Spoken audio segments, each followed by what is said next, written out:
오늘 다윗과 사울의 이야기인데요. 오늘 말씀 속에서 여러분 아까 우리 집사님께서 봉독해 주신 그 말씀을 가지고 다윗과 사울의 한번 공통점을 여러분 발견해 보시기 바랍니다. 어떤 공통점이 있었습니까? 다윗과 사울의 공통점 뭘까요? 다윗과 사울의 공통점이 있습니다. 뭐가 있을 수 있을까요? 그냥 설교를 하지 왜 이렇게 질문해가지고 어렵게 만드나 뭐 그렇게 앉아 계시는 것 같은데, 여러분 그래도 제가 이렇게 일방적으로 말씀드리는 것보다 여러분이 성경 속에서 뭔가를 발견하시기 위해서 자꾸 훈련하시는 게 좋습니다. 자, 다윗과 사울의 공통점이 있어요. 무엇일까요? 뭐 틀려도 괜찮습니다. 자신 있게 한번 말씀해 보시죠. 하나님의 택한 사람이다. 예, 또 뭐가 있을까요? 비슷하게 가고 있습니다. 하나님이 기름 부은 사람의 공통점도 있고요. 자, 본문 안에서만 한번 더 한정하면은요, 본문 속에서 발견되는 사울의 모습과 다윗의 모습의 공통점은 무엇일까요?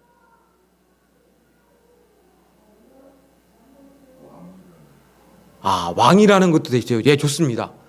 자, 둘 다 왕이 됐다는 것도 있고요.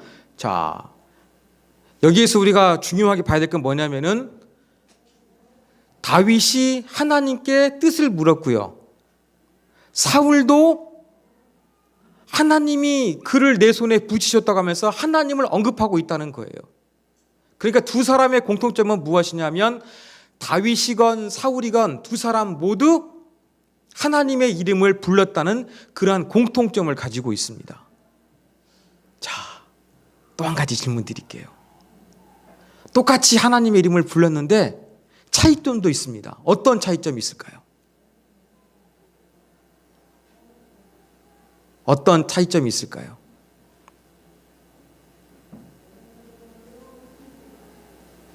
다윗은 대화를 한 거야. 하나님한테 물었고 예. 하나님이 응답했고. 예. 다윗은 대화가 되었고 사울은 일방적이었고. 예, 좋습니다. 예, 맞습니다.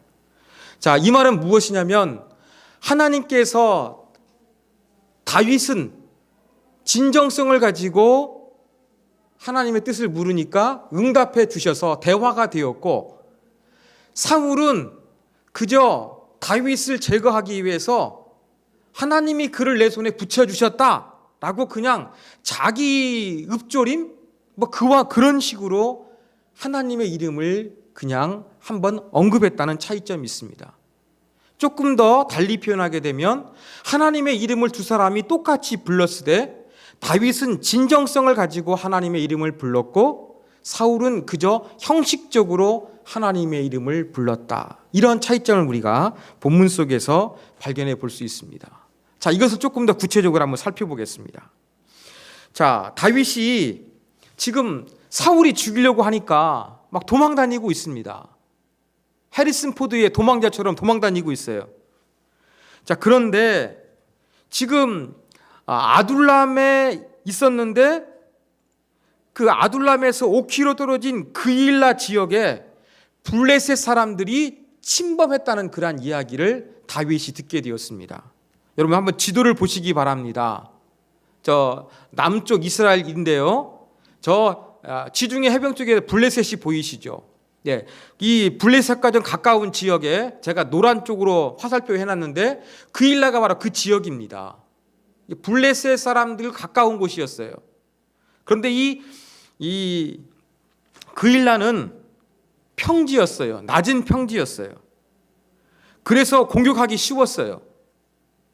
근데 언제쯤 추수했느냐? 농사를 열심히 져가지고 추수할 때 와가지고 블레셋 사람들이 그 추수한 곡식을 그냥 빼앗아 갔던 것입니다. 여러분 1년 동안 열심히 농사 졌는데 누가 약탈해 가면 그때 마음이 얼마나 허무하겠습니까? 이렇게 블레셋 사람들이 그일라 사람들이 열심히 농사졌던 농작물을 탈취해서 갔다는 이야기를 다윗이 듣게 됐습니다. 그러니까 다윗이 어떻게 합니까? 가만히 안 있었어요. 하나님께 뜻을 물었던 거예요. 하나님, 지금 내가 있는 가까운 지역에 블레셋 사람이 침입했다고 하는데 제가 가서 그들을 혼내줄까요, 하나님? 그렇게 물었던 거예요. 하나님 가라고 하셨던 거예요. 자, 그런데 다윗이 지금 그일라 사람들을 도와줄 형편인가 하는 부분도 우리가 한번 생각해 보기를 원합니다. 자, 말씀드린 것처럼 다윗의 상황은 어떤 상황이었습니까? 지금 도망자 신분이었어요. 자기 생명 부지하기도 바쁜데 지금 남의 그 곡식 약탈당했다 가지고 도와줄 만한 그러한 처지가 아니었던 것이었습니다. 자, 그렇다고 그러면 블레셋과 싸우려고 한다 그러면 조금 나라 대 나라대로 싸우려고 그러면 어때요? 군사력이 좀 있어야 되겠죠. 그러면 다윗에게는 군사가 얼마나 있었을까요? 저 몇천 명 수만의 블레셋과 싸우기 위해서 다윗에게는 군사가 얼마나 있었을까요? 오늘 본문에 보니까 몇 명 있었습니까? 600명이 있던 거예요. 여러분, 600명하고 어떻게 수천 수만하고 싸워서 이길 수가 있겠습니까? 다윗은 그래도 뭐예요? 하나님, 제가 블레셋 사람 혼내줄까요? 공격할까요? 하나님께 질문하고 있는 거예요. 여기에서 다윗이 왕이 될 인품이 보이고 있습니다. 자, 하나님이 허락해 주시니까 이제 군사들을 뭐 가려고 그랬어요. 그런데 다윗의 부하 장수들은 어떻게 반응합니까? 찬성합니까? 아니죠. 아니, 지금 아시다시피 우리가 유다에 있어도 지금 사울이 쫓아와가지고 생명을 부지하기가 힘이 든데 저 블레셋 사람 공격해가지고 블레셋까지 우리의 적으로 만들어버리면 사울도 우리를 쳐들어오고 블레셋도 쳐들어오면 우리는 죽을 수밖에 없습니다. 더 위험해집니다. 이것은 안 됩니다. 라고 하면서 다윗의 참모들이 부정적으로 반응을 했습니다. 다윗은 이때 지혜롭습니다. 그냥 윽박지르는 것이 아니라 다시 한번 하나님께 가지요. 하나님, 참모들이 반대하는데 정말로 이렇게 힘들고 어려워도 블레셋 사람을 치는 것이 하나님의 뜻입니까? 다시 물었어요. 그러니까 하나님 가라고 말씀하셨죠. 그래서 다윗이 군대들을 이끌고 블레셋 사람을 공격했습니다. 성경에 보니까 가축대를 가지고 끌고 왔다고 해요. 이건 무슨 표현이냐? 곡식을 어떻게 실어가겠습니까? 소나 나귀 같은 그러한 운송수단에 실어갔을 것입니다. 그 빼앗겼던 곡식들을 다시 빼앗아 온다는 의미에서 가축들을 다윗이 그렇게 몰고 돌아오게 된 것이었습니다. 이걸 볼 때 다윗은 힘들고 어려운 가운데도 하나님의 뜻에 순종하고자 했음을 우리가 볼 수 있습니다. 자, 다윗이 이렇게 그일라에 침입했던 블레셋 사람을 혼내줬습니다. 이러한 전쟁의 소식, 이러한 승전보는 어떻게 되겠습니까? 널리 소문이 퍼지겠지요. 그래서 사울 왕에게도 그 소리가 들어가게 되었습니다. 그 이야기를 들은 사울은 어떻게 반응합니까? 다윗이 그일라에 있다라고 하니까 사울의 입에서 나오는 말이 무엇이에요? 하나님이 그를 내 손에 넘기셨도다. 7절에 있는 것처럼 그렇게 반응하는 거예요. 아, 믿음 좋은 것 같으죠. 하나님이 그를, 다윗을 내 손에 넘기셨도다. 그일라 성에 다윗이 있다는 보고를 듣고서 사울은요, 하나님이 자기를 도와준다고 확신했던 것 같아요. 왜 그러느냐? 여러분, 이 그일라 성은 성벽이 되어 있습니다. 요새화된 곳이었어요. 그래서 빗장을 딱 걸어놓게 되면은 다윗이 다른 데로 도망갈 수 있는 길이 없는 거예요. 성문으로만 나와야 되지 다른 곳으로는 갈 수가 없는 거예요. 그러니까 이렇게 요새화된 곳에 다윗이 머물고 있으니까 거기를 우리가 공격하게 되면 다윗을 잡는 것은 시군증 먹기다. 다윗은 도간에 든 쥐다. 그래서 하나님이 나를 도와주셔서 다윗을 제거케 하셨다. 그렇게 확신했던 것입니다. 근데 여러분, 이 그일라 사람들이 블레 사람의 침공을 받았어요. 그때 어떻게 침공을 받았을까요? 요새화된 곳인데. 바로 우리가 시기를 잘 이해해야 됩니다. 타작마당에서 곡식을 추수하는 때에 블레셋은 침공했던 것입니다. 그때의 타작마당은 성 안에 있는 것이 아니라 성 바깥에 있었어요. 그래서 성 밖에 나와가지고 넓은 공간에서 곡식을 추수하고 있는데 블레셋 사람들이 침공해서 어려움을 당했고, 이제 사울이 다윗을 잡을 때에는 그 요새화된 성 안에 있기 때문에 도간에 든 쥐처럼 쉽게 잡을 수 있다고 판단했던 것입니다.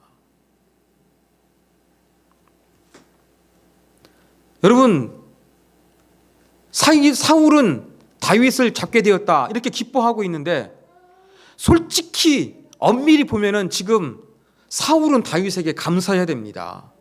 자기가 왕으로서 잘 나라를 다스리지 못해서 오히려 다윗이 자기의 민족들, 그일라 지역의 사람들을 보호해 줬으면 다윗에게 감사해야 되겠죠. 근데 그를 죽이려 하고 있어요. 사울이 정말로 쫓아가야 할 사람은 누구입니까? 공격해야 할 사람은 누구입니까? 블레셋 사람이지요. 그 다윗을 잡으려고 하고 있는 거예요. 이거 볼 때에 사울은 어떤 마음밖에 없었느냐? 다윗을 죽이고자 하는 그 마음밖에는 다른 것이 존재하지 않았습니다. 사울의 유일한 목표는 다윗을 제거하는 것, 그거였던 것입니다. 그래서 이 다윗이 그일라 성 안에 있으니까 하나님이 그를 내 손에 붙이셨도다, 그렇게 말하고 있는 것입니다. 하나님이 정말로 다윗을 사울의 손에 붙였을까요? 여러분, 사무엘상 22장에 보면은요, 사울은요 하나님의 제사장 그 가족을 전부 다 죽여버리게 됩니다.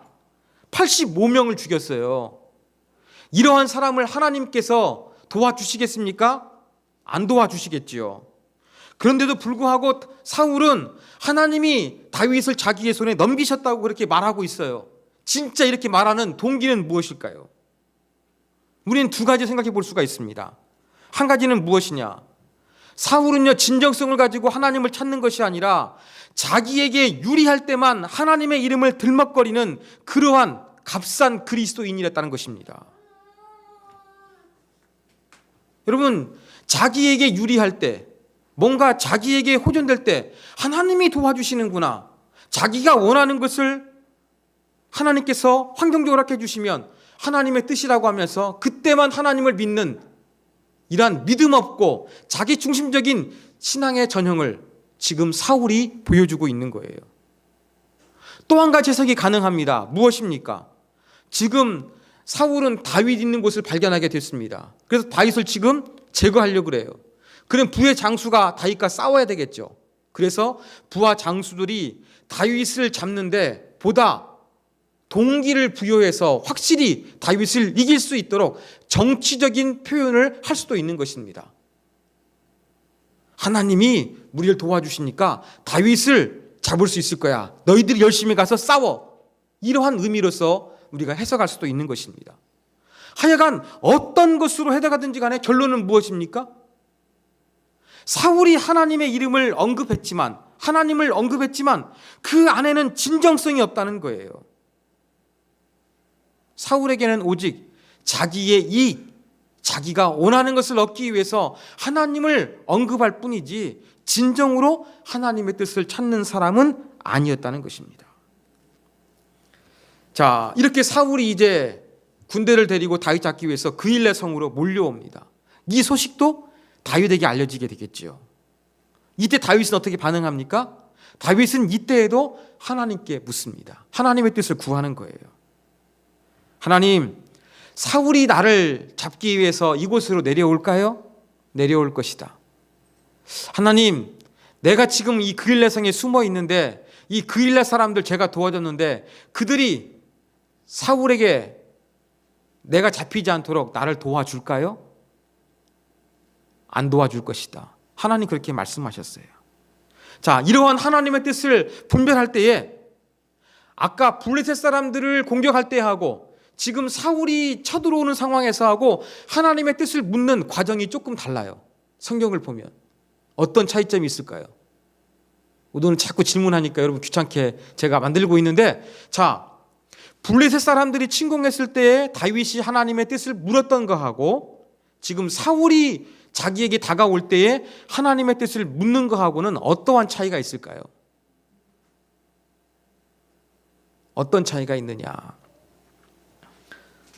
첫 번째 블레셋 사람이 침공할 때에는 그저 하나님께 다윗이 물었다, 이러한 표현으로 그냥 그치고 있는데 반하여 사울이 침공할 때에는 다윗이 뭘 가져오라 그랬습니까? 아비아달에게 뭘 가져오라 그랬죠? 에봇을 가져오라 그랬습니다. 에봇을 가져오라 그랬어요. 에봇을 가지고 하나님의 뜻을 물었습니다. 자, 한번 그림을 보시죠. 자, 보시면 제사장들이에요.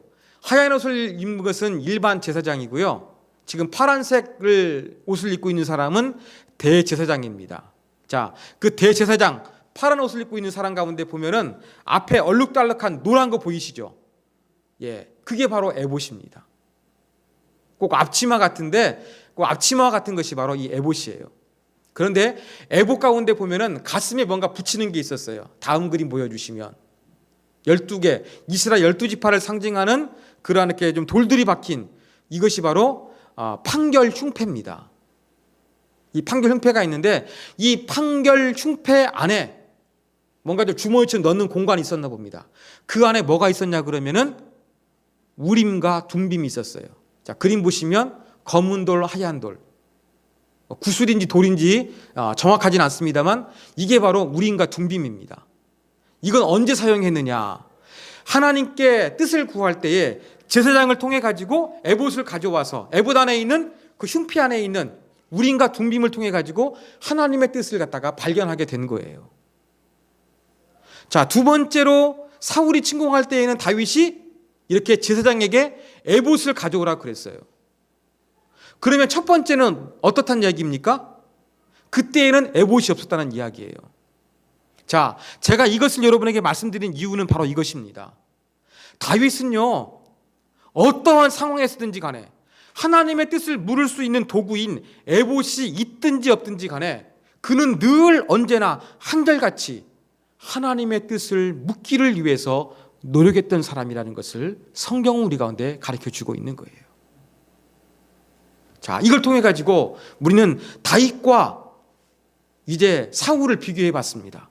똑같이 하나님의 이름을 언급했지만 두 사람이 하나님의 이름을 언급하는 의도는 너무나 달랐습니다. 사랑하는 여러분, 여러분도 하나님의 이름 부르시죠? 찬양할 때 하나님의 이름 부르시죠?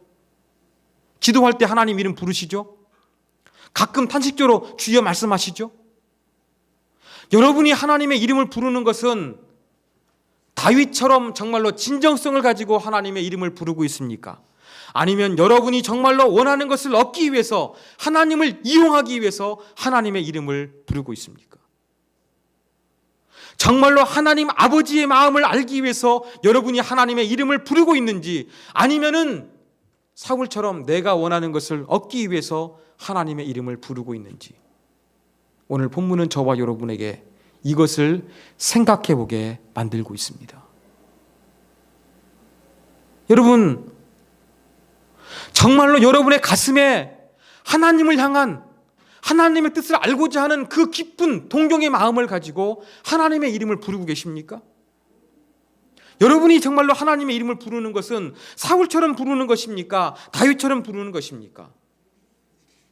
여기에 우리는 우리의 신앙의 자세가 어떠한지, 하나님을 향한 자세가 어떠한지 우리의 모습이 드러나게 되어 있는 것입니다.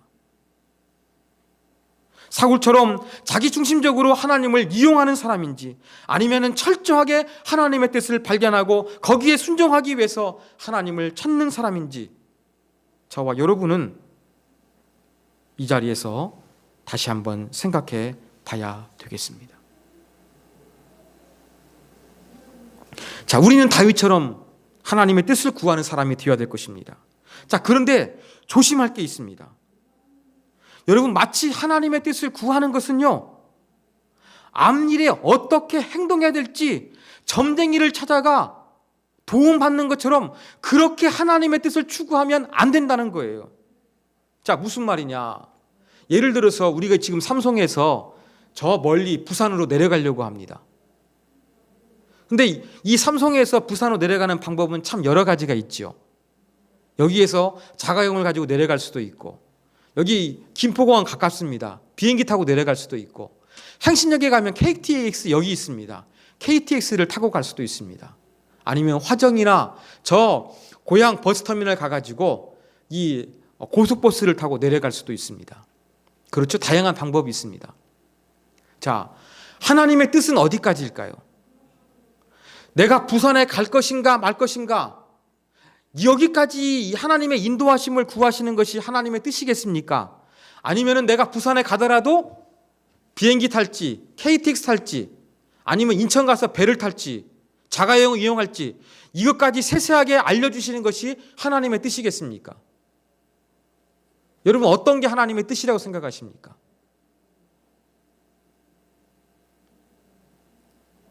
자, 우리 영재 형제한테 한번 여쭤볼게요. 자, 하나님의 뜻은 어디까지일 것 같아요?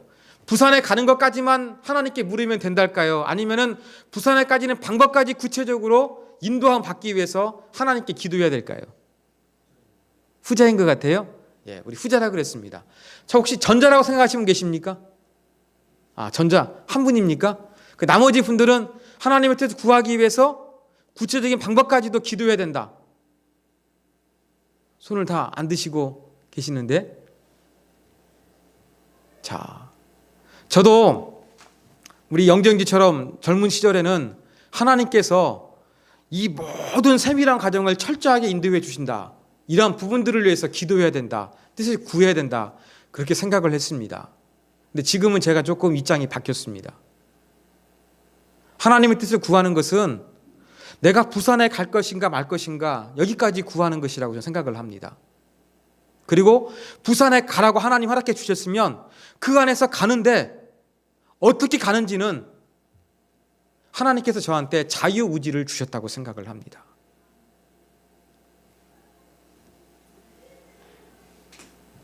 여러분, 왜 그럴까요? 우리가 하나님의 뜻을 구하기 위해 가지고 어떤 세부적인 부분들까지 자꾸 기도하게 되면 어떤 현상이 드러나게 되느냐? 하나님과 관계에 초점을 맞추는 것이 아니라 하나님께서 나에게 어떠한 행동 지침을 내려주느냐, 하나님이 나에게 주는 결과물에만 관심이 있지 하나님 자체에는 관심이 없을 수가 있는 거예요. 못하고 갈 것인가, 여기에 관심이 있지 하나님과 관계를 소홀히 하게 되는 거예요. 여러분, 점쟁이는 왜 찾아갑니까? 점쟁이를 좋아 찾아가는 것이 아니라 어떠한 행동 지침을 얻기 찾아가잖아요. 그렇죠? 마치 너무나 그 사소한 것까지 하나님을 이름을 구하게 되면 우리가 하나님 자체를 의지하는 것보다 어떠한 행동 지침을 인도함 받는 그러한 것으로서 하나님이 보이지 않고 내 행동을 위해서 하나님이 도와주시는 분처럼 하나님이 존재하기 쉽다는 것을 우리가 기억해야 되겠습니다. 여러분, 하나님의 뜻을 찾는 것은요, 반드시 정답 찾는 게 아니에요. 여러분, 자녀가 있습니다. 공부해야 돼요. 얘야, 공부해라. 이야기했어요. 그러면 여러분 자녀가 와가지고, 엄마, 아빠, 무슨 공부할까요? 무슨 공부 몇 시간 할까요? 여러분, 이렇게 물으면 어떻게 반응하시겠습니까? 공부는 내가 지금 무슨 공부를 해야 되는지, 자기가 부족한 거, 자기가 필요한 걸 알아가지고 공부해야 되지, 그걸 일일이 엄마한테 물으면 아마 여러분 짜증내실 거예요. 여러분, 하나님도 그렇지 않겠습니까? 근데 여러분의 자녀가 너무 어떠한 특정 분야만 공부를 해요. 영어만 한다거나 수학만 해버려요. 하나만 해버려요. 균형이 없어요. 그럴 땐 여러분이 도와주시겠죠. 하나님도 그때 우리를 도와주시는 분이십니다. 그 외에는 우리의 의지를 가지고 하나님 우리에게 이성을 주셨으니까 그것을 가지고 판단하게 하시는 거예요. 그런데 우리가 자꾸 하나님 뜻을 구한다고 하면서 마치 하나님을 점쟁이처럼 이렇게 해야 될 저렇게 해야 될지 그러한 의미로 하나님을 찾으면 하나님과 우리의 관계는 인격적인 관계가 안 되고 벗어나기가 쉽습니다. 이런 부분들을 조심하기 위해서 우리가 너무 하나님의 뜻을 사소한 것까지 생각하지 않으셨으면 좋겠습니다. 자, 이 부분은 제가 또 세 번째 적용에서도 말씀을 드릴게요. 자, 또 한 가지 하나님의 뜻에 순종하려고 하니까 이러한 의문점이 들 수 있어요. 하나님의 뜻에 내가 순종한다는 것은 내 자아가 없는 것인가? 다윗처럼 하나님의 뜻에 순종하는 것이 그리스도인의 삶이라고 한다 그러면 내가 모든 것을 하나님의 뜻에 맞춘다고 한다 그러면 나는 허수아비인가? 내 생각, 내 판단, 내 경험, 내가 좋아하는 것, 이 모든 것은 아무것도 아니란 말인가? 여러분, 이런 생각 드십니까? 안 드십니까? 이런 생각이 들을 수 있거든요. 여러분, 하나님을 믿는 것은요, 우리의 자아가 없어지는 게 아닙니다. 하나님은 인격적인 분이기 때문에 저와 여러분이 하나님의 뜻을 스스로 고민하면서 찾기를 원하시지, 로봇처럼 그렇게 막 시스템적으로 움직이는 그러한 존재로 창조하지 않으셨어요. 그래서 우리는 하나님의 뜻을 구하는 것은 결코 내 자아가 없어지는 게 아니에요. 자, 아까 말씀드린 것처럼 하나님, 부산에 가는데 뭘 탈까요? 이걸 물어요. 그러면 난 자아가 없는 거예요. 그런데 나는 charm일을 하거든요. 힘드니까 빨리 그냥 비행기 타고 가는 게 좋은 거예요. 내가 타고 싶은 거, 내가 원하는 방법대로 하나님 이런 부분 맡겨주시는 거예요. 이렇게 하나님을 이해할 때 우리의 자아가 없어지지 않습니다. 우리가 로봇가 되지 않는 거예요. 제가 부목사로 사역할 때 그 주간에 신방하는데 몇 사람이 똑같은 질문을 하시더라고요. 그러니까 하나님의 인도함 받는 그런 강사분이 오셔가지고 제가 있던 교회에서 세미나를 했습니다. 그런 훈련 과정 가운데서. 근데 강사분이 하나님과 친밀한 관계를 강조하시면서 예를 들었는데 뭘 들으셨냐면요. 자기는 아침에 일어나서 출근하기 전에 하나님께 묻는데요. 뭘 묻느냐? 하나님, 빨간 넥타이 맬까요? 분홍 넥타이 맬까요? 파란 넥타이 맬까요? 자기는 하나님과 깊이 교제하기 위해서 이걸 묻는데요. 제가 그 주간에 신방 가는데 몇 사람이 그걸 묻는 거예요. 저도 이제 좀 그러다 보니까 정리가 되더라고요. 제가 뭐라고 대답하는지 아십니까? 그 강사분의 의도는 친밀하게 하나님과 교제하라, 하나님의 뜻을 구하라, 그러한 좋은 의도로서 말씀하셨을 것입니다. 그렇지만 저는 그 강사분처럼 저는 넥타이를 매기 위해서 하나님께 묻지 않습니다. 저는 이 코디하는 능력이 없는데 제 아내가 이걸 도와줍니다. 제 아내가 이것을 도와주면서 저를 사랑하는 방법인데, 제 아내가 나를 돕고 나를 사랑하는 방법인 넥타이 매는 것을 하나님께 물어서 아내를 허수아비로 만들고 싶지 않습니다. 저는 그렇게 이야기했습니다. 만일 제가 결혼하지 않고 혼자 산다, 아니면 아내가 외출했다, 그럴 때 어떻게 하겠습니까? 그때는 하나님께 구할 수 있겠죠. 그죠? 그때는 하나님께 구하면 되고, 나머지 부분은 하나님이 내게 허락해 주신 사람들이 있으니까 그러한 사람들 의지하면 되는 거예요. 근데 모든 걸 다 하나님께 물으면 내 주변에 있는 모든 사람은 뭐가 되는 거예요? 별로 의미가 없는 것이 되는 것입니다. 내 자아만 없어지는 것이 아니라 다른 사람의 의미까지 없어지게 되는 것입니다. 여러분, 그러므로 우리가 하나님의 뜻을 구한다고 했을 때 너무 막 시시콜콜한까지 여러분 구하려고 하지 마십시오. 넥타이 뭘 맬 것인가? 여러분, 이게 중요하지 않습니다. 정말로 기도해야 될 건 무엇이냐면, 하나님, 예수님 닮게 해주세요. 예수님의 삶, 예수님의 정신, 내가 예수를 믿어도 욕먹을까 모르는 내 잘못된 습관이 있다면 알게 해주시고 고치게 도와주시고 달라지게 해주십시오. 여러분, 이것과 씨름해야 됩니다. 더 중요하고 더 본질적인 걸 가지고 우리가 기도해야 될 것입니다. 넥타이 뭘까 매는 거, 이건 중요하지 않아요. 하나님께 정말로 도움받을 건 무엇입니까? 하나님 원하시는 거 아니겠습니까? 그것을 위해서 우리가 기도해야 될 것입니다. 그러므로 여러분, 하나님의 뜻을 구하는 것은 점쟁이를 찾아가면서 행동 지침받는 것이 아닙니다. 틀려도 괜찮아요. 하나님 뭘 원하시는 거예요? 늘상 내가 하나님을 기억하면서 하나님께 기도하고 하나님과 함께 있는 시간이 많이 있는 거, 하나님 그걸 원하시는 거예요. 이게 하나님 원하시는 것입니다. 그러면서 하나님은 우리를 존중해 주세요. 우리를 로봇처럼 만들지 않으세요. 여러분의 자아가 없어지는 게 아닙니다. 그래서 여러분, 얼마든지 우리는 하나님의 뜻을 구하며 살 수가 있는 것입니다. 여러분, 주저하지 마십시오. 다윗처럼 하나님의 뜻을 구하기 위해서 노력하십시오. 하나님의 뜻을 구하지 않는 자는 승리할 수가 없습니다. 자, 오늘 본문의 맨 마지막 절입니다. 14절 말씀입니다. 다 같이 화면을 보시고 다 같이 읽겠습니다. 읽습니다. 시작. 다...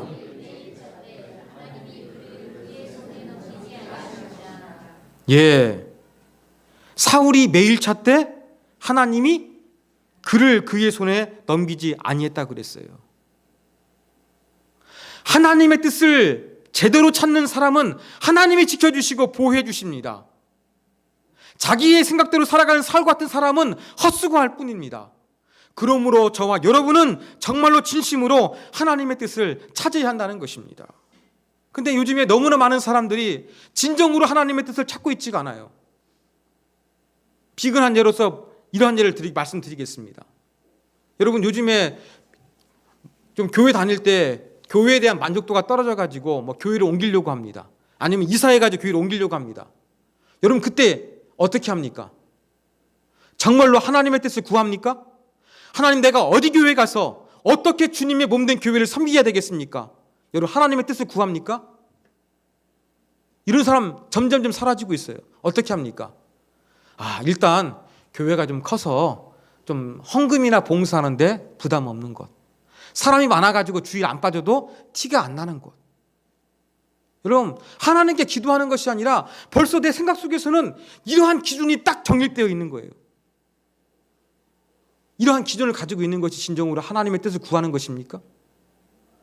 내 생각을 가지고서 하나님을 섬기려고 하는 거예요. 이건 사울과 뭐가 다르겠습니까, 여러분? 하나님 원하시는 건 무엇입니까? 내 이득과 관계없이 다윗처럼 도망자 신분인데도 불구하고 군사가 600밖에 없음에도 불구하고 하나님, 이 순간에 하나님의 뜻은 무엇입니까? 내가 어떻게 행동해야 됩니까? 내가 주님을 믿는 사람으로서 어떻게 하는 것이 하나님의 영광, 하나님의 살아계심을 드러내는 것이겠습니까? 그럼 이걸 물어야 되지 않겠습니까? 이게 바로 진정한 하나님의 뜻인데 많은 사람들이 진정으로 하나님의 뜻을 묻는 것이 아니라 자기가 정해놓은 기준에서 하나님을 섬기려고 하는 모습들이 현대 그리스도인들 가운데는 점점 많아지고 있다는 것입니다. 이것이 안타까운 현실입니다. 사랑하는 여러분, 이 시대 가운데 교회 안에 앉아있지만 사울처럼 하나님 믿는 사람들 너무나 많습니다. 그러나 하나님이 찾으시는 사람은 누구입니까? 다윗처럼 철저하게 하나님을 의존하는 사람입니다. 이러한 사람을 하나님께서 지키시고 보호해 주실 것입니다. 이러한 다윗의 모습을 본받아 하나님의 인도하심을 받아 하나님의 보호 아래서 형통하고 하나님의 영광을 나타내시는 우리 모두가 되기를 주님의 이름으로 부탁드립니다. 기도하도록 하겠습니다. 같이 한번 기도합니다. 하나님, 사울처럼 하나님을 찾는 것이 아니라 다윗처럼 진정으로 하나님의 뜻을 구하는 진정한 주의 백성 되게 하여 주옵소서. 오늘 주신 말씀 붙들고 우리 같이 기도하도록 하겠습니다.